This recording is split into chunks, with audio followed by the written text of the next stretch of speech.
வீட்டுல வந்து நமக்கு பணம் வரணும், ஐஸ்வர்யம் நல்லா அதிகமா இருக்கணும், சுபிட்சமா இருக்கணும், வீட்டுல எல்லாம் சுபிட்சமா இருக்கணும்னா முதல்ல வந்து வீட்டோட சூழ்நிலை நல்லா இருக்கணும்.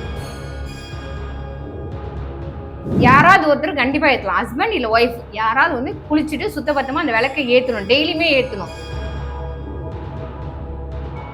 சுக்கிரன் சந்திரன் இது ரெண்டுத்தையுமே வந்து நம்ம பாசிட்டிவான ரேடியேஷன் கிரியேட் பண்ணணும், பாசிட்டிவா ஆக்கணும். சுக்கிரனும் சந்திரனும். இப்ப சுக்கிரன்னா நமக்கு மணி எல்லாருக்குமே தெரியும். சந்திரன்னா வந்து ஒரு வீட்டுக்கு வந்து சுபச்சேத்தை தருவது தான் சந்திரன். குலதெய்வம் எந்த குலதெய்வத்து இருந்தாலும் இங்க உப்பு எடுத்துட்டு போகலாம், இல்ல நீங்க வெள்ளத்தை வாங்கி எடுத்துட்டு போகலாம். பெரிய வெள்ளம் இருக்குல்ல ரவுண்டா, அந்த வெள்ளத்தை வாங்கி நீங்க கோயிலுக்கு எடுத்துட்டு போயிட்டு நீங்க அந்த கோயிலுக்கு இருந்து திருப்பி தான் எடுத்துட்டு வரலாம். எடுத்துட்டு வந்து அதை நீங்க யூஸ் பண்ணிக்கலாம், ஒரு பாயாசம் செஞ்சுக்கலாம். இதை தவிர நீங்க ஃப்ரைடே அன்னைக்கு சக்கரை இல்ல ஸ்வீட் எப்போ அதிகமா குழந்தைங்களுக்கோ இல்ல இல்லாதவங்களுக்கோ கொடுக்க ஆரம்பிச்சு சுக்கிரன் உங்களுக்கு அதிகமா வந்து பாசிட்டிவா வருவாரு.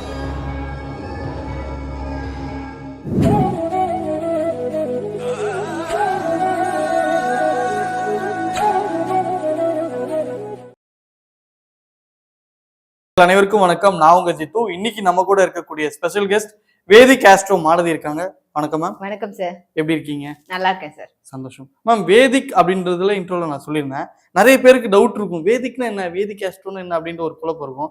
நீங்களே சொல்லிடுங்க அது என்னன்ட்டு. வேதிக் ஆஸ்ட்ராலஜி அப்படின்னா, ஆஸ்ட்ராலஜி வந்து வேத காலத்துல இருந்து ஆரம்பிச்சது. அப்பத்திலிருந்து அந்த வேதத்திலேயே கொடுத்துருக்காங்க ஆஸ்ட்ராலஜி பத்தி. ஓகே. அதுல இருந்து வந்ததுன்னா வேதிக் ஆஸ்ட்ராலஜி. இந்த ஜோதிடம் வேத ஜோதிடத்துல இருந்து வந்ததுதான் வேதிக் ஆஸ்ட்ராலஜி. இப்போ நம்ம நார்மலா பாக்குற ஜோதிடத்துக்கும் வேதிக் இந்த ஆஸ்ட்ராலஜிக்கும் என்ன வேறுபடி இருக்கு மேம்? வேறுபாடு சில பேர் வந்து பரம்பரையா படிச்சுட்டு வந்திருப்பாங்க, ஜோதிடத்தை படிச்சுட்டு வந்திருப்பாங்க. இதுல ஜோதிடம் நிறைய டைப்ஸ் இருக்கு, பிரசன டைப், நிறைய டைப்ஸ் இருக்கு. ஆனா இந்த வேதிக் ஆஸ்ட்ராலஜின்றது வேத காலத்துல இது அங்க இருந்து ஸ்டார்ட் பண்ணனால வேதத்திலேயே கொடுத்துருக்காங்க, அதுல இருந்து ஸ்டார்ட் பண்ணனால அதனாலதான் இது வேதிக் ஆஸ்ட்ராலஜி. மேம் இப்ப நிறைய பேருக்கு பாத்தீங்க அப்படின்னா பொருளாதாரத்துல ரொம்ப ஸ்ட்ரகிள் பண்ணிட்டு இருக்காங்க. பணம் எப்படி சம்பாதிக்கணும், அது எப்படி செலவு பண்ணணும். சில பேருக்கு வர்றது சம்பாதிக்கிறது வரவு எட்டனா செலவு பத்தனான்ற கதையா தான் இருக்கு.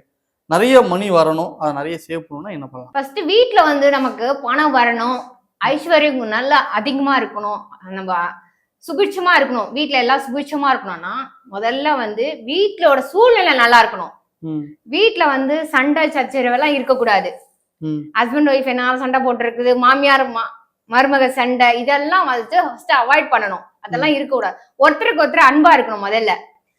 இது ஏன்னா சண்டை போட்டா அந்த இடத்துல வந்து நெகட்டிவ் எனர்ஜி கிரியேட் ஆகும். சோ இதுதான் வந்து உங்களுக்கு நெகட்டிவ் எனர்ஜி கிரியேட் ஆனா மைண்ட் சரிக்காது, ஒர்க்கும் சரியா பண்ண முடியாது. சோ எல்லா இடத்துலயும் வந்து நம்ம அன்பா இருக்கணும். சோ மணி எப்படி இருக்குதுன்னா ஃபர்ஸ்ட் வீடெல்லாம் சுத்தமா வச்சுக்கணும், பூஜை ரூம் ரொம்ப கிளீனா வச்சிருக்கணும். இப்போ சில வீட்டுல போனீங்கன்னா பூஜை ரூமும் ஏதோ ஃப்ரைடேக்கு ஒரு நாள் வந்து மாதிரி இருக்கும். ஒர்க்கிங் உமன் நிறைய பேர் போவாங்க, பிஸியா இருப்பாங்க. இப்போ வேலைக்கு போறாங்கன்னு சொல்றீங்க, 2 பேரும் வேலைக்கு போறாங்கன்னா வீட்டுல 2 பேருமே வேலையை வந்து ஷேர் பண்ணிக்கலாம். சோ இந்த விளக்கு ஏத்துறது யாராவது ஒருத்தர் கண்டிப்பா ஏத்தலாம், ஹஸ்பண்ட் இல்ல ஒய்ஃப் யாராவது வந்து குளிச்சுட்டு சுத்தபத்தமா அந்த விளக்கை ஏத்தணும், டெய்லியுமே ஏத்தணும். பூஜை ரூம கிளீனா வச்சுக்கணும். ஒரு பார்த்தாலே வந்து ஒரு சுபிட்சமா இருக்கணும், ஒரு ஐஸ்வர்யம் வரா மாதிரி நம்ம கிளீனா வச்சுக்கணும். பூ எல்லாம் மங்களகரமா, பூ மஞ்சள் குங்குமம் எல்லாம் வச்சு மங்களகரமா வச்சுக்கணும். இதெல்லாம் வந்து பேசிக்கான திங்ஸ். வீட்டுல நம்ம இப்படி எல்லாம் இருந்தா ஐஸ்வர்யம் வரும். ஸ்பெஷலா வந்து மணி எப்படி நம்ம ஈர்க்க போறோம் அப்படின்னு பார்த்தா, ஸோ வீட்டுல வந்து நம்ம பூஜை ரூம்ல வந்து பச்சை கற்பூரம், ஏலக்காய், வெற்றி வேறு, இந்த மாதிரி பட்டை இதெல்லாம் வச்சிருந்தீங்கன்னா உங்களுக்கு ஐஸ்வர்யம் நல்லா கூடும். அது இல்லாம வந்து சுக்கிரன் இருக்காங்கல்ல, சுக்கிரன் சந்திரன் இது ரெண்டுத்தையுமே வந்து நம்ம பாசிட்டிவான ரேடியேஷன் கிரியேட் பண்ணணும், பாசிட்டிவா ஆக்கணும். சுக்கிரனும் சந்திரனும். இப்ப சுக்கிரன்னா நமக்கு மணி எல்லாருக்குமே தெரியும். சந்திரன்னா வந்து ஒரு வீட்டுக்கு வந்து சுபச்சேத்தை தருவது தான் சந்திரன். சோ இது ரெண்டுக்குமே சந்திரன் வந்து சாப்பாடு உணவும் குறிக்கும். சோ அந்த வீட்டோட செல்வ செழிப்பை வந்து சந்திரன் குறிப்பாரு, சுக்கிரனும் வந்து பண செழிப்பை குறிப்போம். ரெண்டுத்தையும் சேர்ந்துட்டு தான் நமக்கு மகாலட்சுமி அம்சம் சொல்லுவாங்க. ரெண்டுத்தையும் வந்து நம்ம வந்து அதோட ஆக்டிவேட் பண்ணணும். சுக்கிரனையும் ஆக்டிவேட் பண்ணணும், சந்திரனையும் ஆக்ட் பண்ணணும். மகாலட்சுமி உங்களுக்கு பணம் அதிகமா தருவாங்க. நீங்க சொன்னீங்க வீடு ரொம்ப நீட்டா இருக்கணும். பெரும்பாலும் பெண்களோட மைண்ட் செட்டே எப்படி இருக்குன்னா நீட்டா வச்சுக்கணும் தான் இருப்பாங்க. என்னதான் பசங்க வந்து சுத்தபத்தமும் இல்லாம ரொம்ப டஸ்டா இருந்தாலுமே பெண்களை பொறுத்தளவுக்கு நமக்கு கிச்சனா இருக்கட்டும், பூஜை அறையா இருக்கட்டும் ரொம்ப நீட்டா வச்சிருப்பாங்க, விளக்கேத்துவாங்க. நீங்க சொல்ற மாதிரியான எல்லா திங்ஸும் வச்சிருப்பாங்க. இருந்தபோது எனக்கு நான் நினைச்ச மாதிரி என்னால பணம் வரல அப்படின்னு நிறைய பேர் யோசிப்பாங்களா? அவங்களுக்கு என்னவா இருக்கும்? இல்ல நான் எனக்கு வந்து எப்பவுமே வீட்ல ஒரு பாசிட்டிவா திங்க் பண்ணணும். ம். நம்ம வடகிழக்கு இருக்குல்ல, ம். இன்னொரு மெத்தட் சொல்றோம். வடகிழக்குல வந்து ஒரு நமக்கு வந்து வெள்ளி சொம்பு சின்னதா இருந்தா தான் போதும். வெள்ளி சொம்புல, சின்ன சொம்புல நீங்க அதுல தண்ணி ஊத்தி, மஞ்சள் போட்டு தண்ணி ஊத்தி 2 துளசி போட்டுட்டு அதுல வந்து நீங்க மல்லிப்பூ வச்சு வடகிழக்கு மூலையில வைங்க. ஈசானி மூலையை சொல்லுவாங்க. அப்ப உங்களுக்கு பணம் வந்து நிறைய வரும்.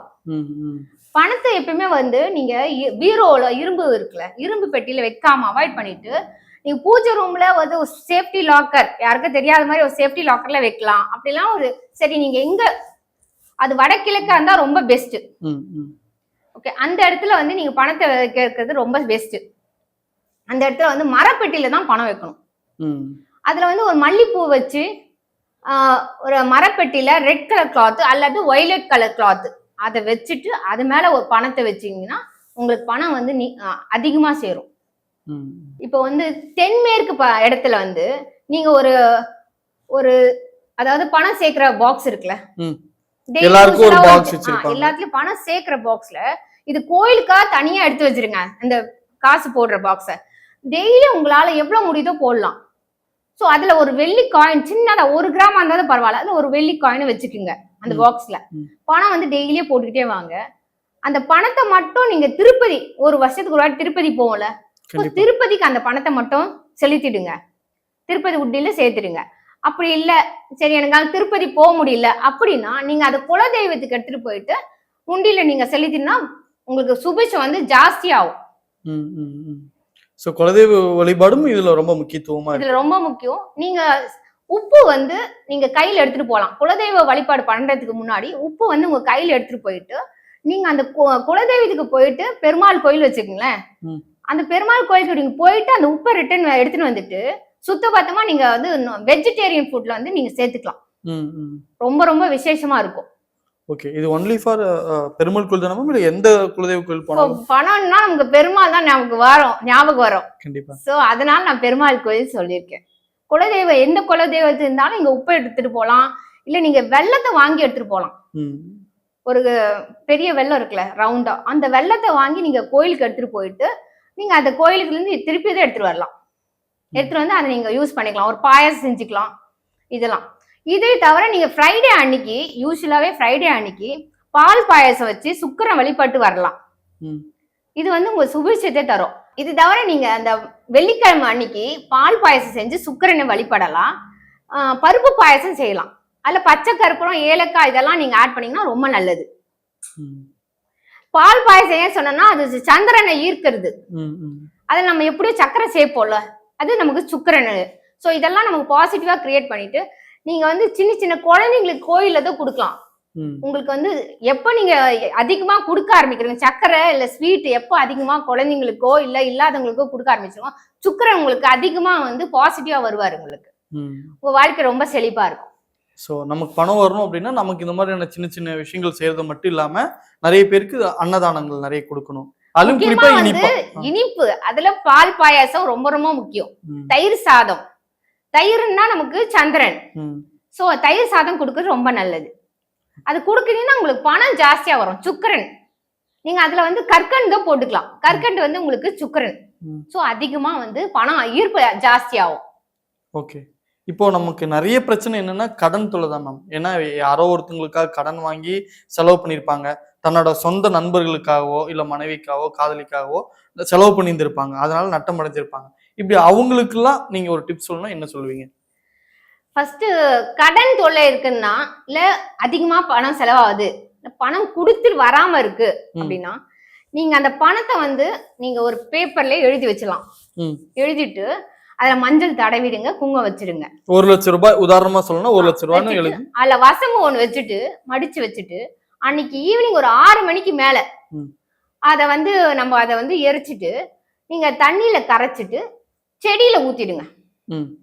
வேற கீழெல்லாம் ஊத்த வேண்டாம், செடியில ஊத்தி விட்டுருங்க. அந்த வேஸ்டான பணம், அதான் நீங்க உங்களுக்கு தெரியுதுல வேஸ்ட் ஆச்சு பணம் இல்ல இழந்த பணம் திரும்பி வராத பணம் கண்டிப்பா உங்களுக்கு திரும்பி வரும்.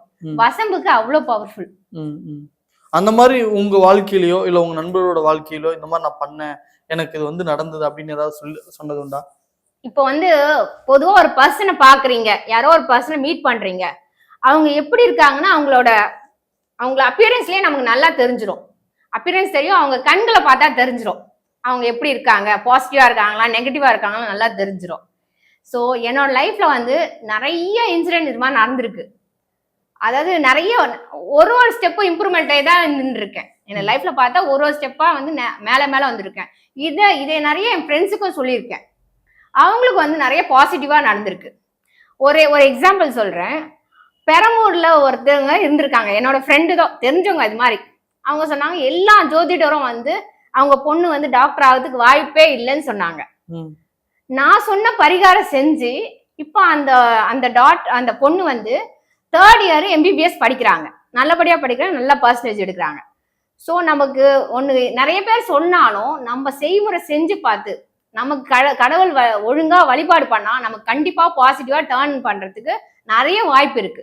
ஓகே, நம்ம வீடியோ பாக்குற நிறைய நேயர்கள் அவங்களுக்கும் ஆசை இருக்கும், தன்னோட பையனும் பொண்ணும் ஒரு நல்ல லெவல்ல படிக்கணும், நல்ல வேலைக்கு போகணும் ஆசையோட தாய்மார்கள், அக்காக்கள், சித்திகள் பார்த்துட்டு இருப்பாங்க. நீங்க சொன்னீங்களா அந்த MBBS, அதுக்கு என்ன டிப் சொன்னீங்கன்னா இப்ப இங்க சொன்னீங்கன்னா உங்களுக்கு உதவியா இருக்கும். நான் வந்து அந்த அந்த பொண்ணு கேட்டிருந்தாங்க, படிக்கல, அதாவது மார்க் கொஞ்சம் குறைவா இருக்கு, சேர்க்க முடியல அப்படின்னு சொல்லியிருந்தாங்க. நிறைய ஜோதிடர் வந்து அவங்களுக்கு இது சரியில்லை, புதன் சரியில்லை அப்படின்னு சொன்னாங்க. புதன் வந்து வீக்கா இருக்குன்னு சொல்லியிருந்தாங்க ஜாதகத்துல. நான் என்ன சொன்னா, நீங்க ஹயக்ரவா டெம்பிள் போயிட்டு வழிபாடு பண்ணுங்க, கடலூர்ல இருக்கு, வழிபாடு பண்ணுங்க, நீங்க தொடர்ந்து பண்ணிக்கிட்டே வாங்க, மந்த்லி பண்ணுங்க, ஏலக்காய் மாலை வாங்கி போடுங்க சொன்னாங்க. அதே மாதிரி அவங்க தொடர்ந்து சீட்டு கிடைக்கிற வரைக்கும் பண்ணிட்டு இருந்தாங்க. அவங்களுக்கு கட்டாயமா அந்த சீட்டு கிடைச்சிருச்சு. சோ இது மாதிரி அந்த டெம்பிளுக்கு போனோம் அப்படின்னா எல்லாருக்கும் ஒரு பாசிட்டிவிட்டி வரும். டெம்பிள் போயிட்டு அந்த ஏலக்காய் மாலை சாத்தணும் சொல்லியிருந்தேன். ஹயக்ரவாக்கு ஏலக்காய் மாலை சாத்தணும். நம்ம வந்து இது நடக்குமா அப்படி ஒரு சந்தேகத்துல எப்பவுமே செய்யக்கூடாது. கண்டிப்பா நடக்கும், கடவுள் கொடுப்பாரு, அந்த பாசிட்டிவ் தாட்டோட தான் நம்ம போகணும். அந்த பரிகாரத்தை நம்ம செய்யணும். அப்பதான் நமக்கு பாசிட்டிவா கிடைக்கும். இவங்க சொல்லிட்டாங்க நடக்குமா தெரியலையே, அப்படி டவுட்டே இல்ல. நீங்க கடவுளுக்கு பிரார்த்தனை வச்சா அது கண்டிப்பா உங்களுக்கு நடக்கும். ஓகே, கொஞ்சம் லேட் ஆனாலும் கண்டிப்பா நடக்கும். ஓகே. ஆனா மாலதி மேம் முழுக்க பரிகாரங்களுக்கு தான் வந்து அதிக முக்கியத்துவம் கொடுக்குறாங்களா? மக்கள் வந்து எதனா ஒரு நிறைய பிரச்சனை வந்திருக்கு, டே டு டேல நிறைய பிரச்சனை ஃபேஸ் பண்றாங்க, அவங்களுக்கு எதனா ஒரு சொல்யூஷன் கிடைக்குமா அப்படின்னு பாக்குறாங்க. ஓகே, ரொம்ப நன்றி மேம், இவ்வளவு நேரம் எங்களுக்கு தெளிவான விளக்கத்தை சொன்னதுக்கு. இதே மாதிரி இன்னொரு இன்டர்வியூல சந்திக்கலாம். ரொம்ப நன்றி. நன்றி, வணக்கம்.